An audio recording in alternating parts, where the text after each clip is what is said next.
সকালবেলা ঘুম থেকে উঠে বাসি বিছনাগুলো তুলে তাড়াতাড়ি করে বিছনাগুলো ঝেড়ে নিচ্ছি, কারণ আজকে বাড়িতে মা নেই, তো অনেক কাজ আছে আমার। তাই বাবা বাইরে থেকে আমার জন্য ব্রেকফাস্টে দুটো পরোটা তরকারি কিনে এনে দিয়েছিল, তো সেটাই দিয়ে ব্রেকফাস্টটা কমপ্লিট করে চলে গেলাম রান্নাবান্নার কাজে। যেহেতু মা নেই তো রান্নাটা আমাকেই করতে হবে। বেশি কিছু করব না, আলু ভাজা, ডাল আর ভাত করে রেখে দেবো। ডাল আর ভাত তো হয়েই গেছে, এখন আলু ভাজাটাই রয়েছে বাকি। তারপরে দেখো স্নান টান করে আমি কিন্তু বসে গেছি গীতা পড়তে।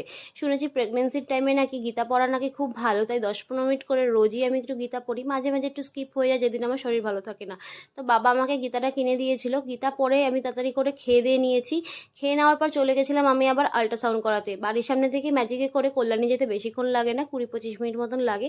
তো সেখানে আমি চলে গেছিলাম। আর তারপরে আজকে আমার ভাইয়ের আবার বার্থডে ছিল, তো আসার সময় কিন্তু আমি আবার ভাইয়ের জন্য একটা কেকও নিয়ে এসেছিলাম। আর হ্যাঁ, আল্ট্রাসাউন্ডের রিপোর্টটা কিন্তু ভালো এসেছিল বলে মনটাও বেশ ভালোই ছিল আমার। আর আমার ভাইয়ের বার্থডের নেক্সট মিনি ব্লগটা দেখতে কিন্তু অবশ্যই আমার চ্যানেলটাকে সাবস্ক্রাইব করতে হবে। ওকে, বাই।